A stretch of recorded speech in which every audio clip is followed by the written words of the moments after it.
আমি মাঝে মাঝে এমন কিছু কথা বলি, আওয়ামী লীগের ভাই বন্ধুরা খুব খুশি হয়। ভাই বন্ধু বলাতে রাগ করেন না, স্বরাষ্ট্রমন্ত্রী ভাই বন্ধু বলছে কালকে, কিন্তু ঠিক আছে তাই না?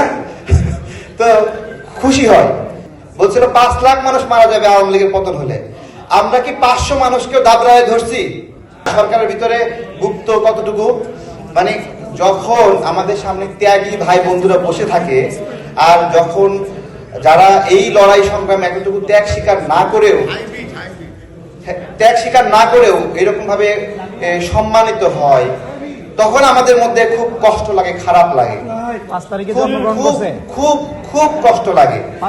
মানে বিষয় হলো, এটা হলো মানে যারা, এটা ছাত্র শিক্ষকের মতো কিভাবে, মানে আপনারা হলো লড়াইয়ের ওস্তাদ সবাই।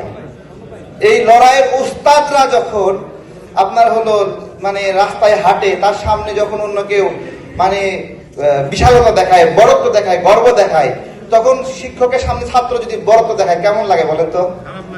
খারাপ লাগে না? খারাপ লাগে।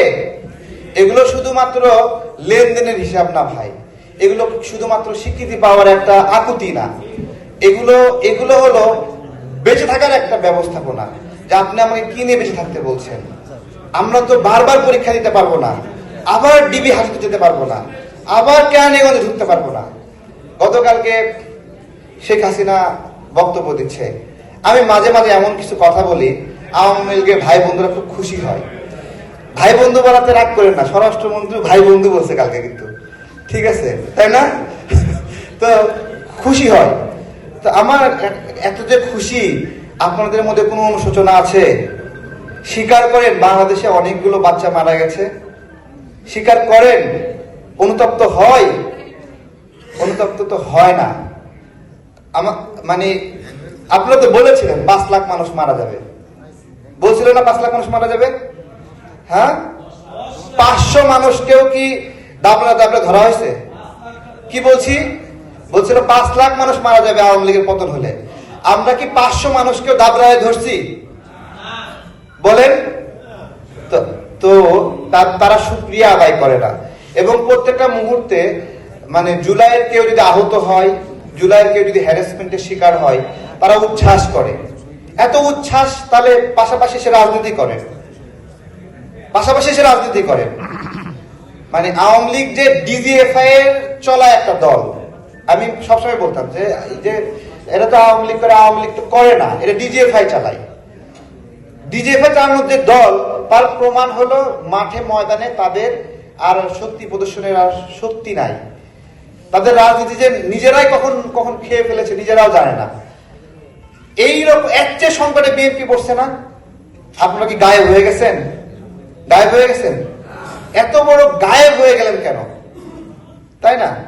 তো এখন তো মিছিল মানে করে, লুকায় মিছিল করে, সেই মিছিলের তো কেউ আর দৌড়ানি দেয় না, তাও তো সাহস পায় না। হ্যাঁ, তো এইগুলো কি বলবো। শেখ হাসিনাকে আমি যখন আটক অবস্থায় ছিলাম, তখন গোয়েন্দা সংস্থার বরাতে আমি বলেছিলাম যে আপনি একটা কাজ করেন, যে কোনো সময় কিন্তু আপনার দরজায় গিয়ে ছেলে পেলে টক করে করা নড়বে। আপনি কি বাঁচতে চান? আপনি যদি বাঁচতে চান, তাহলে রাষ্ট্রপতির হাতে অথবা প্রধান বিচারপতির হাতে ক্ষমতা দিয়ে আপনি পদত্যাগ করেন। তখন তো উনি ধরাকে সরা জ্ঞান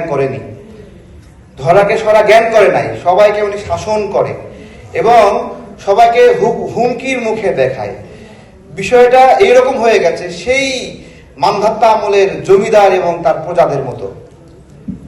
মানে এই যুগে এসে মানুষের যে মানবিক অধিকার, মানুষের যে একটা সম্মানগত অধিকার, গতকালকে বিদ্যুৎ বিভাগ থেকে